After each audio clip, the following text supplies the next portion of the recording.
Okay, so let's do a PPT, and I'll explain to you how America is destroying the world. Okay, sorry about this. Okay. So I actually need to go back to the beginning. Okay, death by meritocracy. All right, so let's go. Okay, so if you from this graph, what you can see is this. In the year 1875, the best universities in the world were actually not in America. They were in Germany. Germany was producing the most Nobel Prize winners.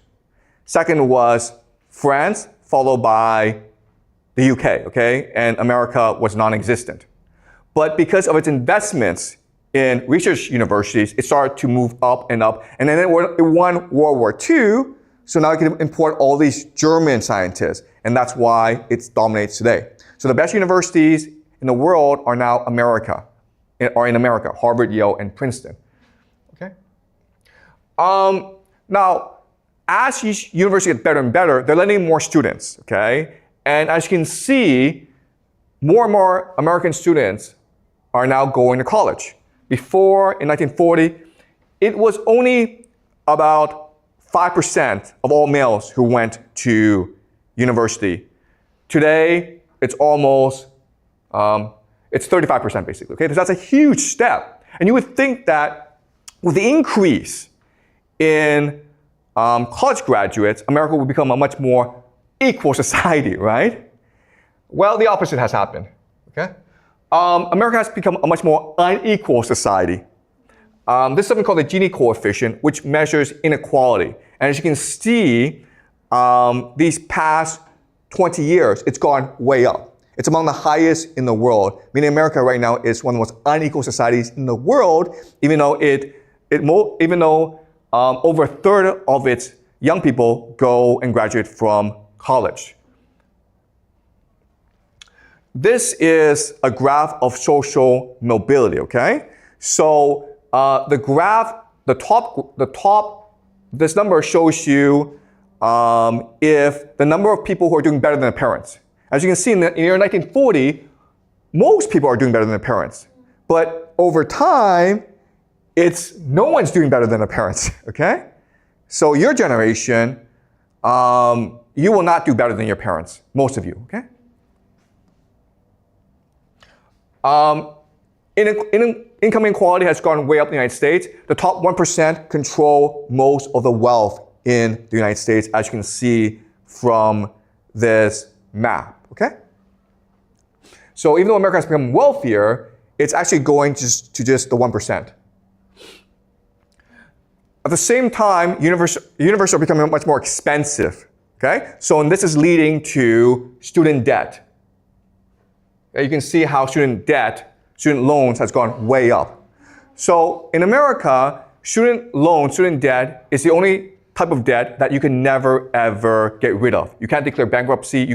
This debt cannot be gotten rid of. Okay, when you die, it passes on to your children. Okay, so this is a terrible situation for young people in America.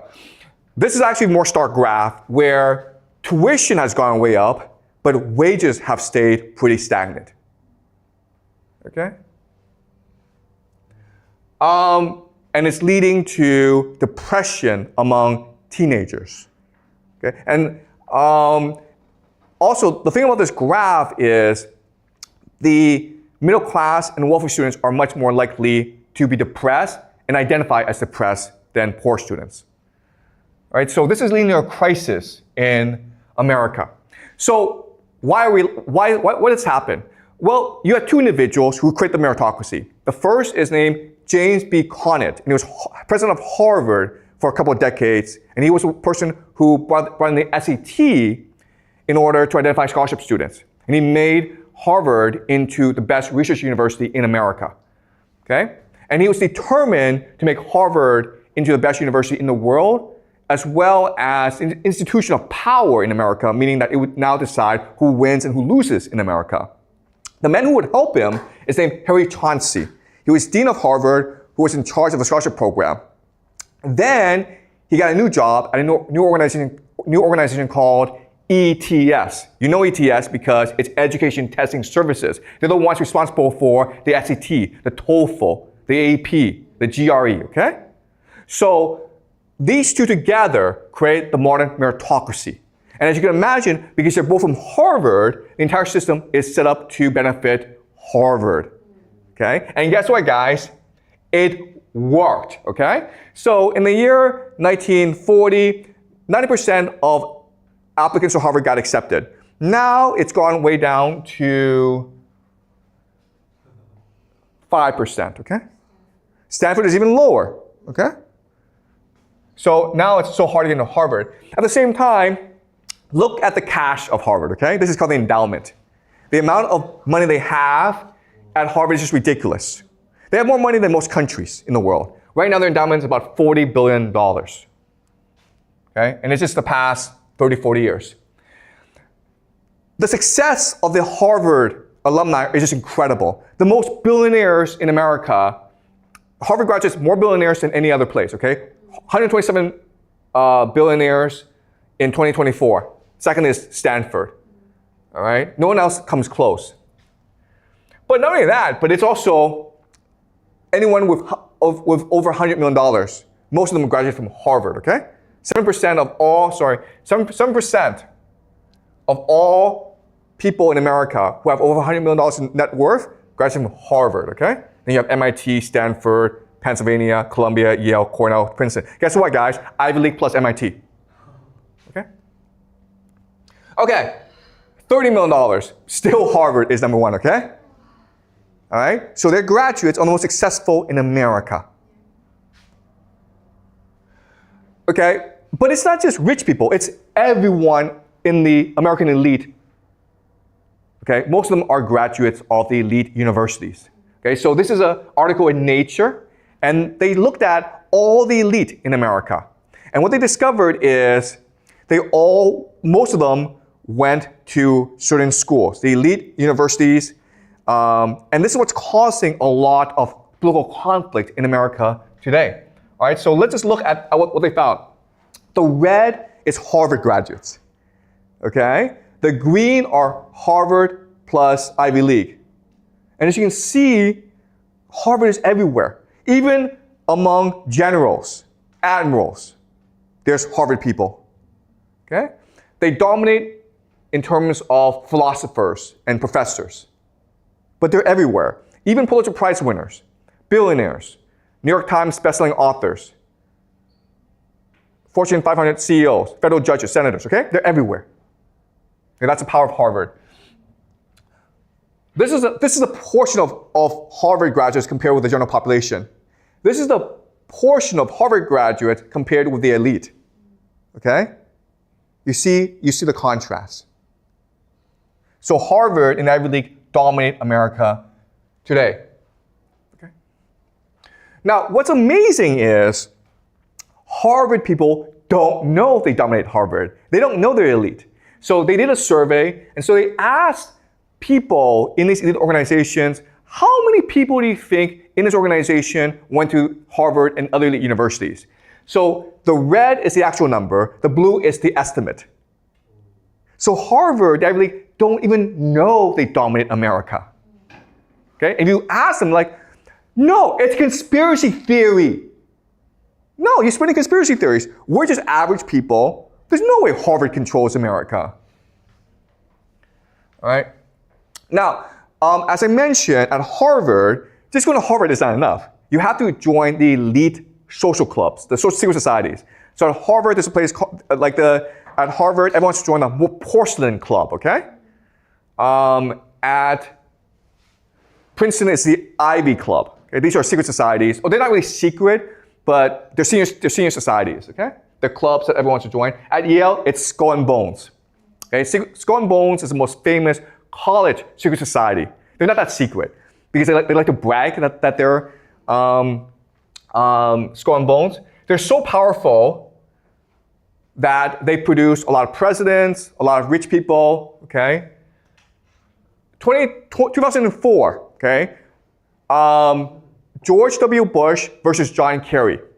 Guess what, guys? John Kerry's the Democratic nominee. George Bush is Republican nominee, right? They're both skull and bones. They're both Yale skull and bones. Okay? So it's a rigged game. Barack Obama, okay? Barack Obama, Columbia, went to Harvard Law School, but he promised hope and change. He told people in 2008 that the game is rigged against them, that he would be their champion, that he would make America more fair, okay?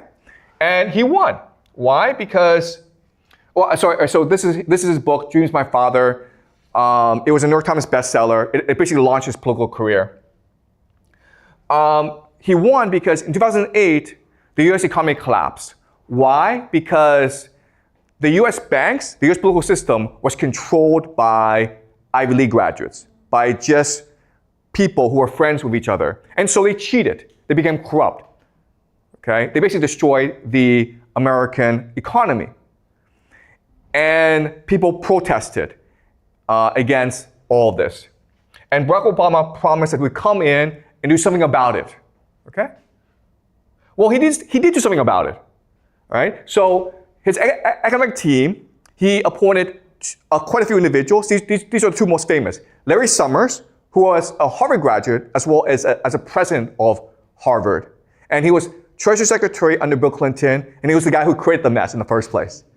And then Tim Geithner, who was a Dartmouth graduate, and he was the Treasury Secretary, okay? So these are friends of Wall Street who came in to save Wall Street. So a lot of critics say, it's Wall Street who created this mess, who destroyed the American economy. They should be punished, or at least they should feel some pain.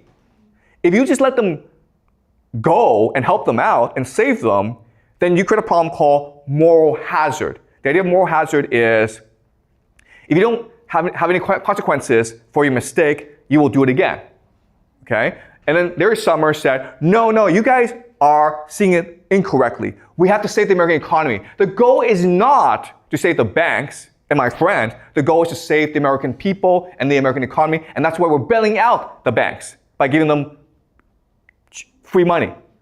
Okay? And then the critics were like, well, how about all these American homeowners who've lost their homes? Shouldn't we help them as well? And do you know what Larry Summers said? Moral hazard, guys. Do you understand? Moral hazard? If we help out these ordinary Americans, they won't learn anything. Okay? So, as you can see, people were angry. The banks got saved, the people got screwed over. And guess what, guys? Because of this, who did we get? This guy. Okay? This is why he won. There were millions of Americans who voted for Barack Obama because he promised hope and change. And then they voted for Donald Trump because he promised to destroy the system. Okay? That's why we have Donald Trump. The problem, though, is he has no ideas of his own. He's just a puppet, guys. Okay? So let's conclude and summarize why the meritocracy is so great. It creates this extreme inequality in America. Okay? So it destroyed the school system because all people care about are their grades now. Right? People don't even care about learning anymore. All they want are the grades. In fact, if you get a bad grade, you'll probably complain to the teacher. In which case, the teacher's now afraid to teach you because if the teacher tries to challenge you and make you a better student, you'll just complain. Okay? And if you don't succeed, your parents will come and complain. Okay? Traumatized children. Okay? Okay? If you look at the rate of mental illness in China and America, it's just insane. Death of the American dream and social mobility, you're not going to be richer than your parents. You're just not. Concentration of wealth, power, and status in the 1%. The richest just get richer. Political divide between left and right. Okay, so you have all these political divisions right now in America. Corruption. So Wall Street just steals and steals and steals, and no one can do anything about it. Destruction of American identity. Globalization, immigration, woke ideology. Okay? Incompetent and mismanagement. You look at COVID. You look at the fact that America now has $37 trillion in debt. An elite that is soulless, mediocre, and unimaginative. Okay? Barack Obama, J.D. Vance, this guy, Johnny Kim. Okay? They're just robots. Oh, and Donald Trump. Okay? So thank you, American meritocracy, for destroying the world.